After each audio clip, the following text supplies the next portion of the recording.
I'd like to welcome up Phillip Belcher from Intertanko. Phillip is the Marine Director.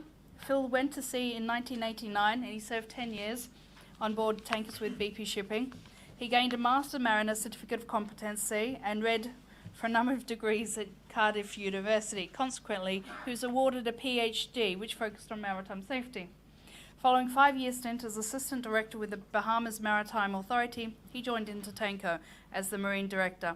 Phil's duties now include the management of marine sections that encompasses safety, security, vetting, cargo, and human element. Once I get this up, Phil will be discussing the human element, combating complacency. Let's cross. There we go. Please welcome Phillip. Okay, thanks so much. Okay, thank you very much, ladies and gentlemen, for this, and thanks to DYNAMARINE, Clyde & Co, and of course the UK P&I Club for this kind invitation to take part. So, what I'm going to talk about today is talk a little bit about Intertanko, what we do, how we achieve it, talk a little bit about why people do and don't follow rules, because we all know that many rules are out there and sometimes people don't follow those rules. And then look at the issue about complacency and how to combat complacency. So, Intertanko, for those of you who don't know us, we're an association of independent oil tanker owners, some 210 members, Marin, for example, Chakos, etc. Those are the ones who own the ships, who operate the ships. Some 3,600 ships amongst the fleet of Intertanko members, and it ranges from chemical, oil, gas, etc. As with all organizations like ours, we're run through committees. We have some 13, 14, depending on how you count them, committees looking at things like vetting, world scale, insurance, legal. But at the heart of it, as we say, right in the middle, is our human element committee, which Captain Drosser sits on, for example. And that committee looks at all the issues which cross all the other committees, because the human element is at the very heart of everything that we're doing here. People count. So, moving on to complacency. Now, if you look at a dictionary definition of complacency, here's a couple as examples. Quiet, pleasure, security, unaware of danger. Contentment, self-satisfaction, unaware of danger. So, you're content with the situation, and you don't recognize there as a risk or a danger. But why? Now, we've all flown recently, I'm sure, and we've all listened very carefully to the safety announcements. So, for example, the safety announcements on BA, for example, where they say, in the case of an evacuation, leave all personal items behind. Leave your carry-on luggage behind. Here, for example, is the BA flight which caught fire on the runway in Los Angeles. The woman, right in the middle there with the larger bag. If you look at BA's policy, that can weigh 23 kilos. Imagine if they're trying to pull that down from the rack above their head, you're stuck behind them trying to get out the door. Now, this isn't isolated. This one ran off the runway. And again, everybody takes all their baggage with them, including the woman at the front wearing OOS or whatever it is, with 3 bags in her hands. And then this one, for example. Now, taking into account that this aircraft fell out of the sky because the pilots, in order to gain more information and more time, decided to slow the aircraft down. Now, that may work on ships, slow things down, to think about things. Anyway, it didn't quite make the runway. Now, considering people died on this flight, in this crash, it's very unfortunate, you would have thought that people would have left their bags behind. But again, in the middle, if you look closely, there's a few people carrying their own bags off. And of course, you've got to take the selfie whilst this is all going on. So, why are rules not followed? There's a set of safety rules. We all listen to them, we'll acknowledge them. And also the stewards, stewardesses, pilots, etc., they all acknowledge them. And they could have stopped all those people getting off. It would have been difficult, but they could have stopped them in some way. So, various ways in which people don't understand or don't follow rules. First of all, lack of knowledge. I'm sure all of us have driven through a 30-mile-an-hour zone and thought it was 40 or something like this. taking a shortcut. This is a very natural thing for any human being to do. You always want to get a job done quickly, and so you go through it a little bit quickly. Take that shortcut. Lack of surveillance and enforcement. The company, the organization, the regulator, if you're not checking, if you're not watching, if you're not doing all these things, the person will often take the advantage of missing that and not doing it properly. Lack of trust. You look at the collision avoidance rules. They were mentioned this morning, for example. In a crossing situation, vessel on the port side, unless, of course, I think you're in an STS operation, when it's quite clear that all that situation. Vessel with the other on the port side, stand on vessel, all this kind of stuff. And so you're trusting the other vessel to resolve the situation until it gets to a later state. So if you don't trust them, you're going to take some action before that point. Rules can never cover every eventuality, which is why the unmanned ship is always going to be a very, very difficult thing to achieve, because a computer program is always based upon rules. And if rules can't cover everything, you can't write a program to cover every eventuality. And the last one, which I want to focus on a bit more, is about your demonstration of your professional skill. Your skill, your experience, your knowledge. All of us are incredibly experienced and skilled. We are professionals in this industry. But we also all know which rules we need to apply and which ones we don't need to apply sometimes.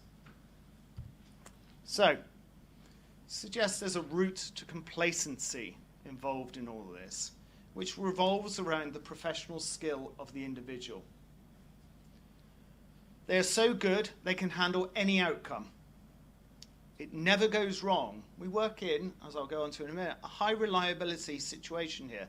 There are very few accidents. Just on the accident thing, 2013, so 3 years ago, was the first year when there was no large oil spills from any oil tanker. And the ITOV class, a large oil spill, was greater than 7 tons. So that's the first time there's ever been where tankers have not spilled anything above 7 tons. So, can never go wrong. But it's a safety achievement here. Absence of consequences. People are blind to the risk of what's going on.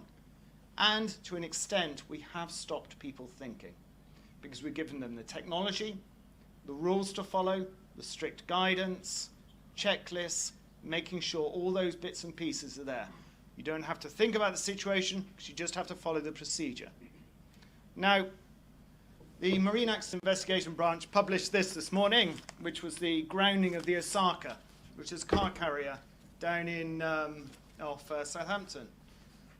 Now, the person in charge of the stability was the chief mate, of course, and she flopped over because she had no stability left at all. Mostly because he was making estimations of the stability according to this report. So, for example, there was no gauging which was working on the ship to do with the ballast tanks. So he was working on a formula that if you run a pump for 1 minute, it transfers 7 tons. So for 5 months, he was working on that formula. So you can see errors upon errors upon errors coming in without ever checking those. So the MAIB said he had done so with no adverse consequences since joining the ship 5 months previously, and therefore believed he knew with sufficient accuracy the quantity of the ballast water in each tank. To comply with the SMS requirement for ballast tankings to be recorded daily, he falsified the records. But then it goes on to conclude, during that period, he had become familiar with the car carrier operations, and given that stability had not previously caused him concern, he was content to follow what had become a routine practice for a ship to sail before its departure. So again, here is a person who's very skilled at their job, has massive amounts of experience. If they had crew matrices, he would meet every single crew matrix, but because he knew what to do, he was ignoring some of the basic tenets of safety and seamanship. Now, safety management systems themselves. In effect, we have created a high reliability system, which is excellent, it's brilliant. We see this in our pollution records, and to a great extent we see this in all the other accident records too. But too often we've taken this paternalistic safety approach. So it's been going from the management down, saying you must do this, you will do that, you will follow these rules. As in, we're not allowing seafarers to think, to use their professional judgment, knowledge, and experience. Textbook's approach, we're disassociating safety to a great extent from risk. Slightly different context, but I think the quote's quite good. We've turned a safety net into a hammock, to an extent. So, we'd suggest we've got a fair few ways which you can break this complacency cycle. This idea that people become so embedded in the system, they don't recognize the negative outcomes. So, getting seafarers to buy into rules, getting your ship's staff to recognize why the rule exists, why it should be followed, and then very importantly, make sure it is applied, monitored, and applied across the board. You can really destroy a safety culture which has been built up over months and months on board a ship by a ship's superintendent coming on board and ignoring basic personal safety aspects, PPE, not wearing hard hats. And by that leadership example, you can destroy safety things, safety environments and things. Encouraging feedback from the seafarers themselves. Developing the risk scenarios. In an STS operation, you've got these people with great experience. Get them to tell you what could be going wrong and how to drill for it, and practice that and develop the contingency plans. And maybe a bit more anonymous reporting from within the company, not just going out in the chirp system or any of these others, but within the company as well. Then avoidance of routines. Now, all ships work on routines, and all seafarers hate, to an extent, deviating from those routines. But sometimes it has to be shaken up, and people have to be got going, so they have to think about what they're doing. Surveillance, checking that it's being done. Not some kind of KGB Stasi-style approach, but something which works within the system that you have, because we shouldn't forget that vetting, and to an extent maybe DYNAMARINE's processes there, is a form of surveillance, making sure things are done right. And then very importantly, we need to correct poor performance. Where somebody is not living up to the requirements, when they're not completing everything they're meant to be doing, we do need to get back into that, target the training, retrain, re-educate, and work with them to make sure it does work. Because if you don't do that, we can destroy the sense of belonging and community that which you can take and create on board a ship and in board the community by allowing people to get away with things. So, if, for example, we're looking at competence here. Now, we know that competence is beyond just experience, it's beyond skills, it's beyond knowledge. It's the combination of those.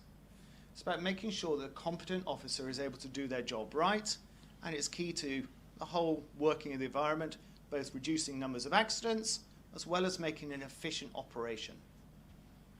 So, the normal competence-based training approach is often revolving around, like a cadet record book and the like, you have a set list of competencies, of tasks rather, in a training book. An officer signs them off after you demonstrate some kind of evidence you've done it. And then you say, okay, you're competent.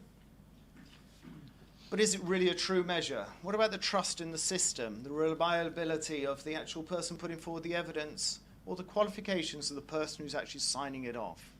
These are the criticisms which are often thrown at these kind of approaches. Then, of course, the experience-based competence approach, which some people would call kind of like the crew matrix. You look at the time in rank, time served with the company, and you use that as a measure of experience. Experience then becomes the proxy for competence. So it becomes that the more experience you have, the more competence you must have. That's kind of the way this is predicated upon. This guy had many years of experience working on car carriers. And sometimes it can be right, but other times there are issues to be dealt with there. So what about something going along the middle, combining the two parts? So we look at tasks, and the tasks reflect the work to be done. We make sure the person signing it off, the trainer, is properly trained, and we audit the system. Maybe not externally, do it internally and the like. Make sure the system reflects what needs to be done, and those who are doing the training and signing off the training do it right. So, what we're doing within Intertanko, for example, is we're looking at the way the candidate, the person, the officer, the cadet, whoever, we look at their combination of knowledge and skills, and we try and make sure those knowledge and skills are gained through a variety of means, whether it's simulation, whether it's on board the ship, or it's CVT, or straightforward learning from doing. You assess the candidate through a proper audited approach, and you make sure the person doing that auditing is trained, the trainer kind of idea. And then we look at whether to see they're competent for the role. So we're looking therefore more at a goal-based approach. So, complacency should be broken through. So we need to look at ways that competency, we would suggest, can break through that roadblock to remove complacency. So competent crew can combat the complacency, increase efficiency, and of course increase safety. Shouldn't forget that competent crew, happy crew, satisfied crew have less accidents than unhappy ones. So, human element is an asset to be used, and it can be the line to stop all the accidents. Thank you very much.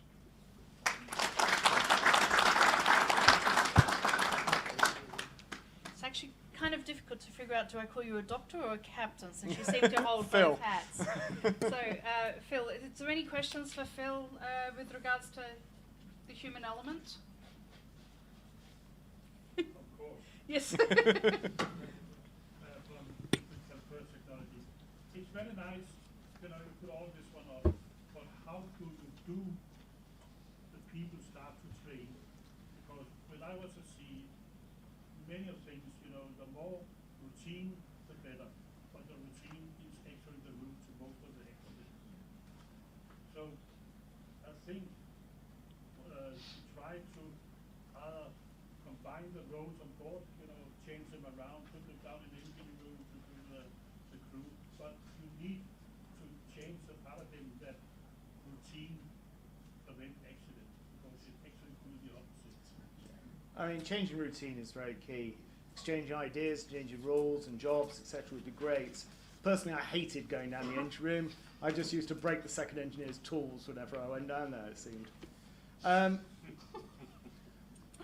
even the clever people say that because the brain is lazy, Yeah. if you take the coffee first and then go there, look at the guest, then you're not creative. Absolutely. You have to force the brain to do something else. It's not something I've done. It's a very clever people who will find out that. I mean, what we're saying, the brain is right. It needs stimulus. It needs something to get going. You know, sitting there, we're not very good at monitoring things. We're not very good at routine activities. We need the stimulus. So, for example, if we look at the revolution which is going on in shipping at the moment, with moving from an analog approach to a digital approach, whether that's in the engine room, on the bridge, in the cargo system, etc., we have to make sure that the new technologies going on board, and ECDIS is a great example of this, is presented in a way which the people understand, not just the designers want to present it with. So the seafarers can cope with it, understand it, and are challenged by it.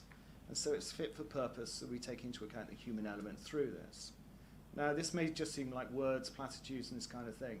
How do we actually do it?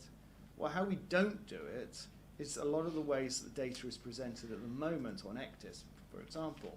I mean, some of the simplified diagrams of buoyage bears no relation to what we are traditionally used to of what a buoy should look like on a chart. So we have to be very careful with those kind of things. So we have to present the right information in the right way and train the people to interpret it so they can cope with it and work through it. But we shouldn't forget that the fundamentals of getting a ship from A to B are the same.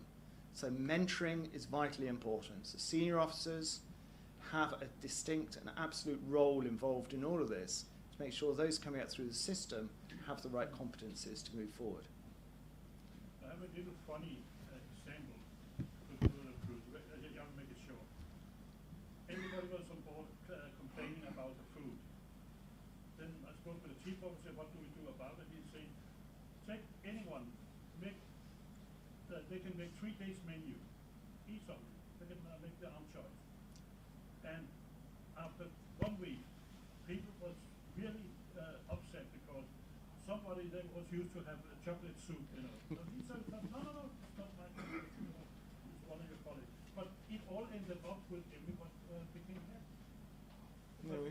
different ways of thinking. Chocolate soup for the soul. Keep you on. So, John Lynch, Britannia P&I Club. One of the observations we've made is that the standard checklist has become a sort of a route to accident, because what we've seen is people just tick and flick the checklist and then they assume everything is safe. And the sort of common sense aspect of stepping back that 30 seconds to saying what's going wrong is missing. So that's one observation. And the other observation is that a company find that they do a look into the, so what do? They give another checklist or increase the checklist they already have.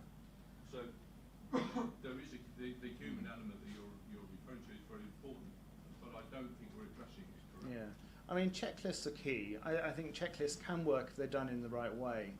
We've been working with some kind of members of ours who've been looking at intelligent checklists. That is where the checklist isn't just the record or the auditable record of what's gone on, but it actually forms part of the process of checking the equipment. TK, for example, TK LNG up in Glasgow, they're putting together some very, very innovative approaches to this, so that it becomes an interactive approach, an iterative approach on the checklist. So it isn't just the second mate goes to the bridge and prepares the ship for sea on the bridge, but it's actually a process by which the checklist is designed to prompt answers and to interrogate the equipment. So, and that's the way it should be, I think, is that it shouldn't just be the auditable record of what you've done, but it should be part of the process and integrated into the process as well.